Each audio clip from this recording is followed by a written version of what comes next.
I'm Amanda Siliker for Canadian HR Reporter TV. Jane Sleeth is the Senior Ergonomic Consultant at Toronto-based consulting firm Optimal Performance. She shows us how to make sure our chairs are ergonomic and comfortable. Okay, so one of the most important things when you're working in the office is to actually have your chair set up properly. And most chairs today actually have a lot of adjustability in them. First thing that you'll want to do is adjust the chair for the height. And you do that by sitting in it to lower it and stand away from the chair in order to raise it. Once you've set up yourself properly at the desk with your keyboard and everything is in the correct neutral posture, then you want to look down and see at that point if your feet are actually flat on the floor. If they're not, then what you can do is simply introduce a footrest. Otherwise, if your feet are flat on the floor, that's as high as the knees need to be. You don't want the knees to be raised on a footrest higher than the hips because that can increase the load at the spine. So height is the first thing that you'll take care of with the chair.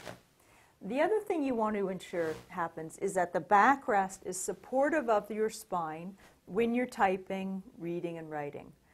During times when you're actually conversing with someone or on the phone for a change of posture, most chairs now have a switch at the back that allow you to lean back into the chair. And you can change how much force it requires to do that by simply turning the knob here. Sometimes that knob is present in the front of the chair. So look for any of these knobs on your chair and make sure that you change it so it's actually easy to lean back into the seat. Once you're working again, you'll flip that switch. Make sure that you've got good supported posture into the back of the chair and then continue to work. The other thing that can be changed on all chairs is the height of the armrests. And this should be used as much as you can through the day. By virtue of using the armrests, it means that these muscles here, called the trapezius muscles, are actually in a relaxed posture and there's less work required. By not having the armrests in place, often people tend to shrug the shoulders, which means that these muscles are starting to work statically, which is more difficult. So adjust the armrest, and most armrests can also have adjustments for the width. In this case, on this type of chair, there's a switch in which you can then move the width of the armrests in or out.